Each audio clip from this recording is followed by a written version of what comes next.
Good evening, everybody. How you doing? It's Saturday, 5 p.m. time for the weekly recap Tech 20, and here we are. Days are getting longer, which is nice. Can get out and do some more stuff. It was cold today. I went out hiking for a little bit, helping some people out, and it was cold, cold, cold, cold. But let's get jumping in. Had a lot going on this week, a lot of news, a lot of industry stuff going on. So let's get started. First thing is we had some public service announcements. SolarWinds found out that there is a site called Solar Leaks that is selling stolen data from the SolarWinds breach to include source code from Microsoft and Cisco. Let's see. What else was it?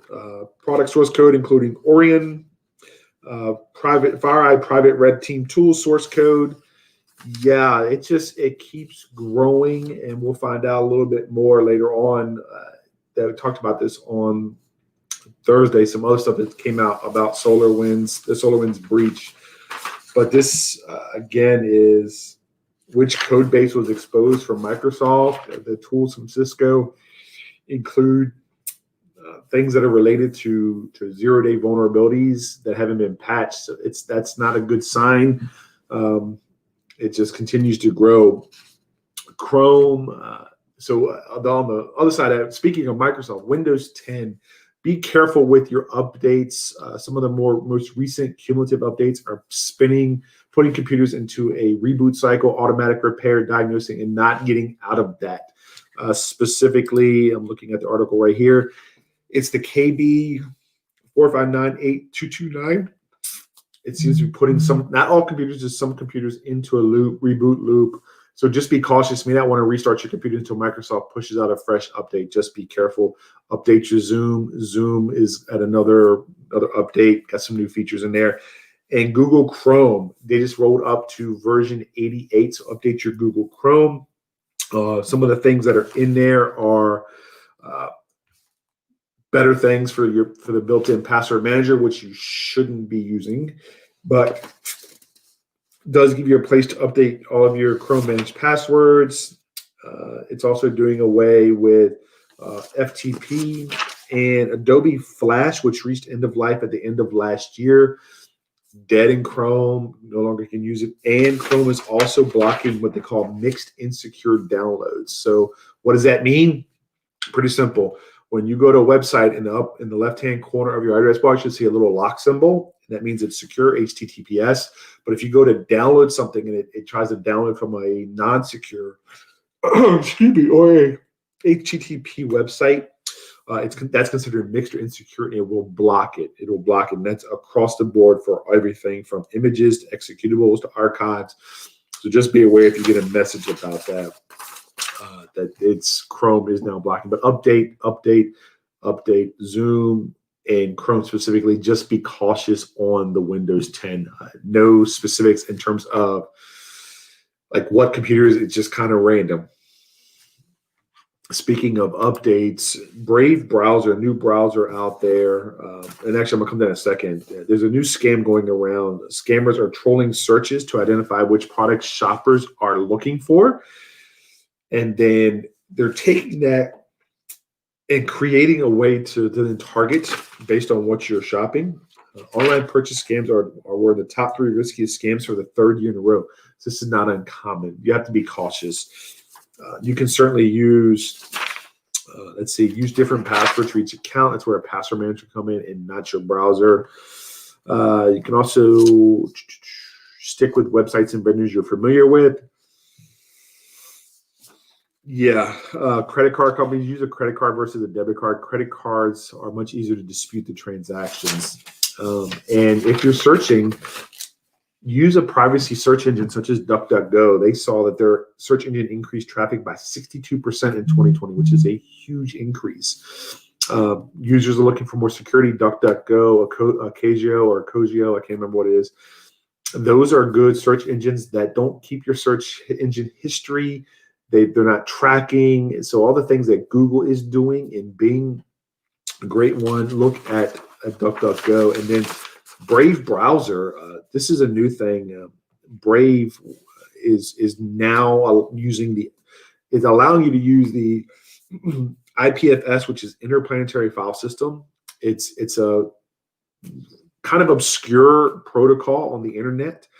It's a transport protocol, but the idea is that it works kind of, it's like a Napster. That's the way I describe it for those of you that Napster, or a big file share for the internet. Instead of having centralized web servers that house all this information and become single points of failure, it basically taps into the network of computers on the web and information that's there to allow pages to load faster, but not giving any single point of failure. Not quite sure how I feel about this in terms of privacy and what these computers can see and cache and what that may bring with it. But with the newest version of the Brave browser, you will be able to access that, and it would be by, instead of being HTTP whatever, it would be IPFS : //.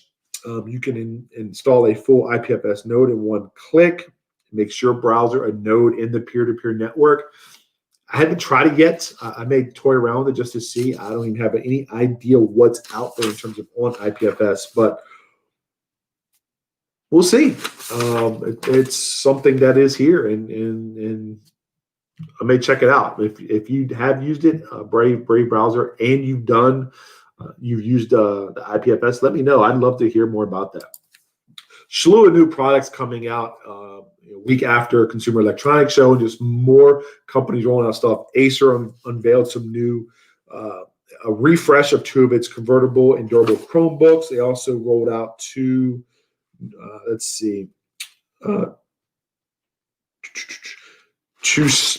was the Spin 511, 512. They also rolled out 2021 versions of its two 11-inch Chromebooks, the 511 and the 311.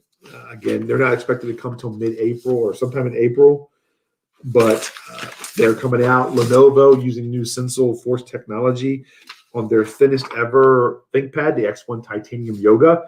It will be, 11.5 millimeters thick and will only weigh 2.5 pounds. That's pretty impressive, but it'll pack a 11th gen Core i7 V Pro processor, up to 16 gigs of memory, and a terabyte PCIe SSD.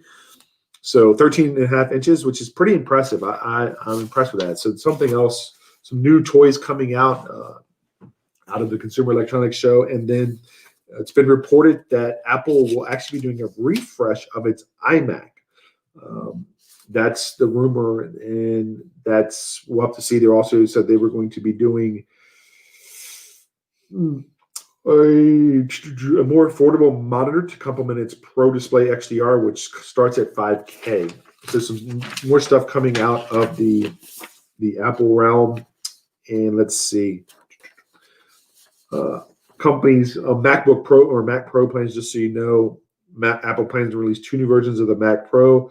First one will have a new Intel CPU. The other one will have the Apple Silicon, the M1 processor. So we'll see more stuff coming out.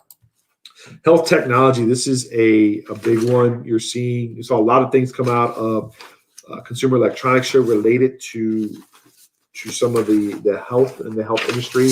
People thinking more about health. Some of those include having your smartphone be a blood pressure monitor. This is for Androids only. BioSpectral has released a beta version of an app where it uses you calibrate it with a blood pressure cuff, and then you're able to use the, I'm just looking here. It's called the Opta BP, and you basically calibrate it, and it allows your phone to really, you put it over your camera lens, and it uses algorithms to figure it out. Germ killing, everything from UV lights to antimicrobial backpacks. A helmet that detects Alzheimer's using similar. It uses LED light therapy for dementia, Parkinson's disease. It does use these kind of your standard, very similar to EEG or electroencephalogram, but without the adhesive and electrode patches and all that stuff. A lamp that can tell if you fall. So yes, some really cool stuff, and some smarter toothbrushes. Philips, which has always had a smart brush, but can actually adjust the intensity of the the toothbrush if you're pushing too hard. So really cool. And speaking of health tech, there's a couple of studies that have come out reporting that this is a Mount Sinai study in Stanford group saying that they saw in a majority of patients a correlation between heart rate changes and resting heart rate changes and testing positive for COVID-19. So it's possible that your smart device, Apple Watch, Fitbit, Garmin, can detect when you do have coronavirus up to a week before you feel sick if you have symptoms. So it's kind of neat to see. So if you're using that, maybe something to check out.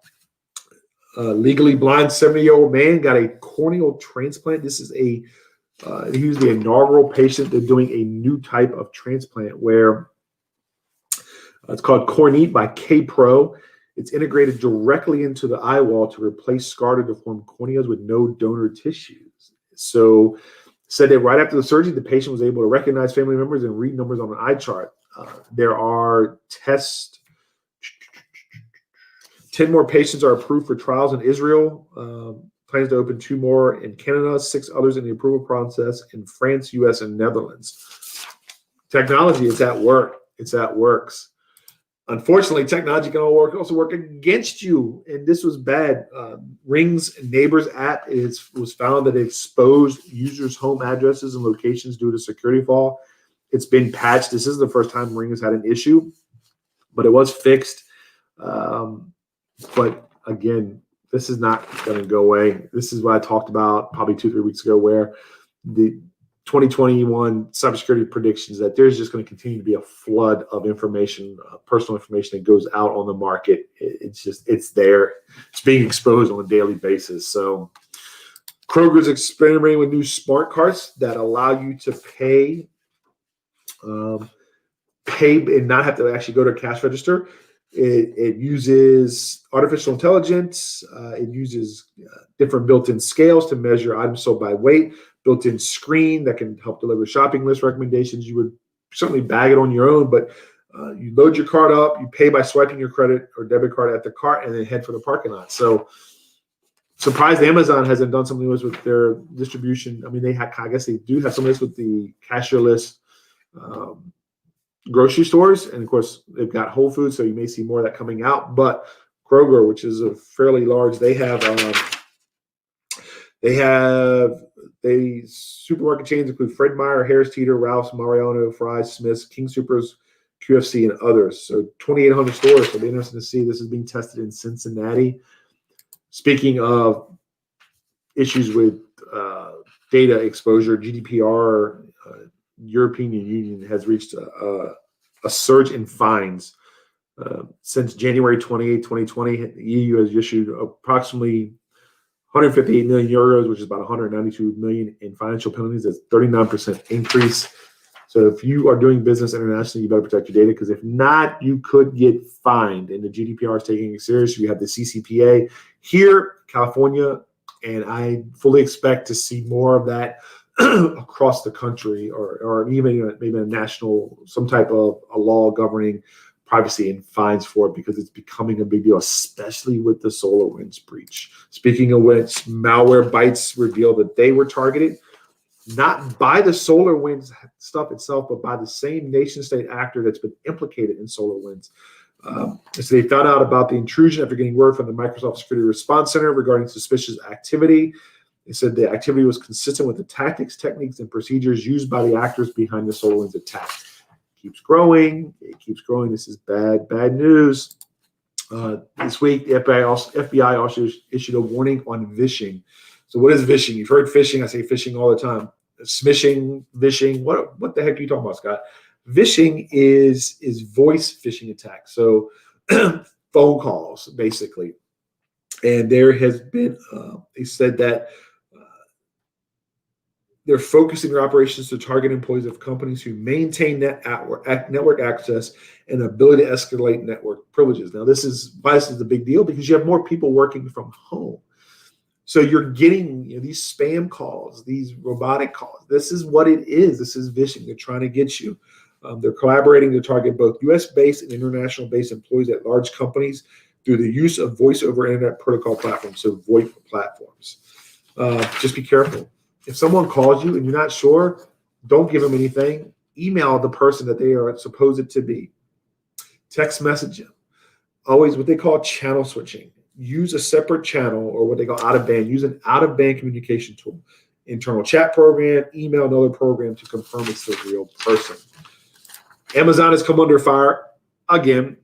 There is 16 consumer rights groups in Europe and US that are taking action to urge regulatory intervention related to the process of getting rid of your Amazon Prime subscription, of canceling your subscription. People are saying it's too hard, that there's too many clicks, it's manipulative and unreasonably cumbersome. Understand Prime is a key tool in the Amazon arsenal. It's a repetitive, it's a recurring revenue stream, and it's enticing because you get next day shipping, 2-day shipping, all these Amazon Prime Day, these huge things. So we'll see. Like I said, it's drawn the ire of 16 consumer rights groups, and they are essentially taking action. It's a little bit different for every region or every consumer rights organization that's filing or taking action, but nonetheless, it is happening. So if you have Amazon, keep an eye on this because it could affect. So what do you want to know about? We're in the week. Anything you want to know about? Anything I talked about? You want to dig deeper? Let me know. Put in the comments. We'd love to hear, especially if you try things like the Brave browser or some of these different health technologies that maybe you're experimenting with. We'd love to get feedback and know and be able to then share that with other people. So I appreciate you for watching. Have a great evening. Enjoy the rest of today and the week, and let's get ready for tomorrow. And next Tech 20 will be Monday, 5 p.m. I will see you then. Until then, have a great weekend. Goodbye.